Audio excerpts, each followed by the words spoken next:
Hi, boys and girls. Well, we've been talking about maps. And in the story that we looked at, a little girl showed us how we can use maps to find her on the earth. Well, what exactly is a map? And what does it do? What's its job? Well, here we're going to find out what some people say about maps. And this is, maps are flat, globes are round. So I know that if it's round, it must be a 3D shape. So I'm thinking of a sphere. Well, let's take a look at how maps are flat and globes are round. This is part of the Little World Geography series. Maps are flat and globes are round, and it's written by Meg Grieve. A map is flat. And that's true, so it must be a 2D shape, usually a rectangle. Most maps are rectangles. A map has colors like green or blue. A map always gives us a bird's eye view. So if I'm a bird flying up in the air looking down, that's my view. That's why we say, oh, I've got a bird's eye view.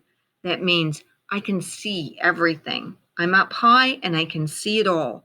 So I have a bird's eye view. And that's what we mean. A globe is round, so it sits on a stand.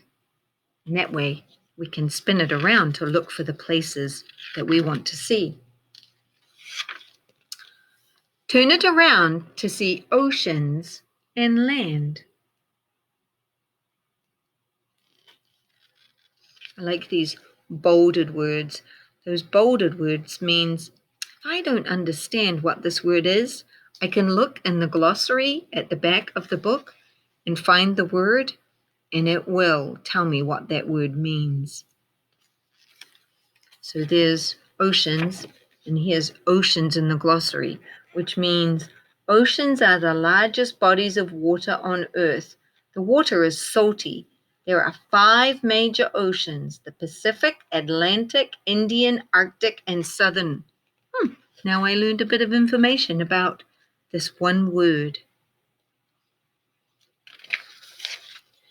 There are many different types of maps, big ones and little ones, just for our laps. So we can fit one on our lap. A lot of people now use their GPS on perhaps like their phones, or they may have in their cars a GPS to help them find things. But a long time ago, there wasn't anything like that, so we had to use just maps. Street maps show us where to drive cars. So we've got Avenue A and 21st Street. Astronomers use a map of the stars. Ooh, here's another bold word, astronomers. I wonder what is an astronomer and why are they using a map for the stars? Well, astronomers use a map of the stars. I wonder if an astronomer is a person who looks at stars, because if they're using a map of stars, I wonder.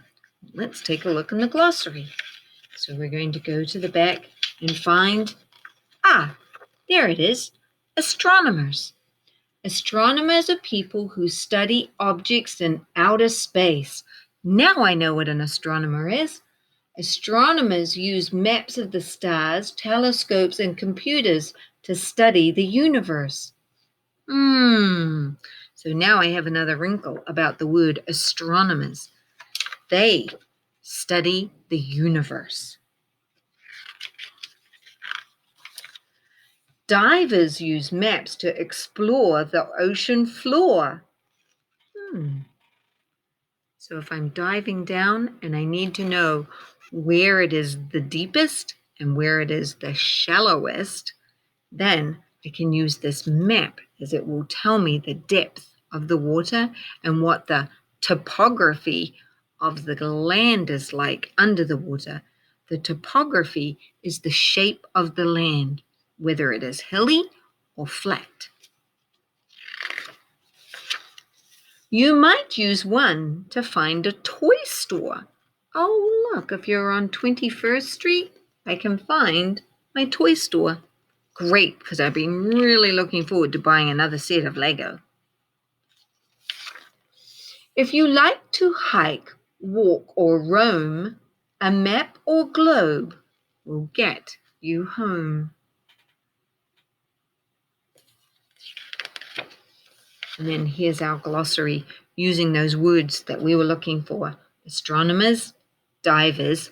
We knew those were people that went under the ocean. A globe, that was a spherical map that we were looking at. A map, the oceans, and a stand. We knew that that was supporting the globe. So we saw that you can use a map if you're going hiking or biking, if you're looking for a place to go. I want you to think, when do you use a map? Well, scroll on down and find out. What is your assignment? What exactly are we looking for?